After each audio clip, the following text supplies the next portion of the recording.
আজি ডেকা ল'ৰাবিলাকক আৰু ডেকা ছোৱালী গাভৰুবিলাকক কৈছোঁ দেই, তোমালোকে লাজ কৰিছা।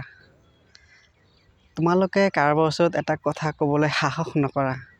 টিচাৰে যদি কিবা ক'বলৈ দিছে, ভয়তে কঁপি একেবাৰে শেষ হৈ গৈছা, নাৰ্ভাছ হৈ গৈছা, ঘামি একেবাৰে মানে ওলাই গৈছে, পানী ওলাই গৈছে, কিন্তু তথাপি তুমি এটা কথাও মুখেদি ওলোৱা নাই, এটা কথাও ক'ব নোৱাৰিলা।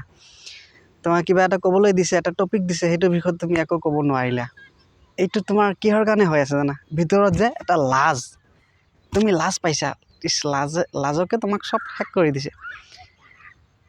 তুমি এইটো কেনেকৈ ঠিক কৰিবা, তোমাক মই আজি একদম এটা ধুনীয়া চলিউশ্যন দি আছোঁ। তুমি ডাঙৰ এটা গ্লাছ ল'বা, মিৰৰ ল'বা। মিৰৰৰ সন্মুখত যাই কিনে এনে কিবা এটা যিকে পাৰা তাকে সন্মুখত গাই থাকিবা। অংগী ভংগীটো এনেকৈ কৰি থাকিবা। সেইটো কৰিলে কি হ'ব তুমি জানা? তোমাৰ যে নিজকে চাই তুমি যেতিয়া কথাবোৰ ক'ব পাৰি আছা, সেইটো লাহে লাহে কি হ'ব, এটা টাইমত যাই কিনে এই লাজটো তোমাৰ এটা প্ৰফেশ্যনেলত যাই পৰিৱৰ্তন হ'ব। প্ৰফেশ্যনেলত যাই কিনে ৰূপান্তৰ যেতিয়া হ'ব, তেতিয়া তুমি যিকোনো কথা ক'ব পাৰিবা মানুহৰ সন্মুখত। তেতিয়া কিন্তু তোমাক কোনেও বান্ধি ৰাখিব নোৱাৰে, মুখত নাবাজে।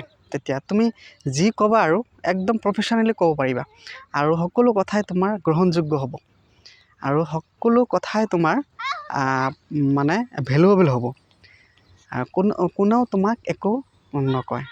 গতিকে আজিৰ পৰা ষ্টাৰ্ট কৰি দিয়া, নিজকে স্কিল্ড বনোৱা। এইটো এটা ভাল, তোমালোকক মই ধুনীয়া এটা টপিক শিকাই দিলোঁ। আজিৰ পৰা ট্ৰাই কৰিবা। যদি কিবা ফিডবেক নোপোৱা তেতিয়াহ'লে মোক জনাবা, বুজিলা?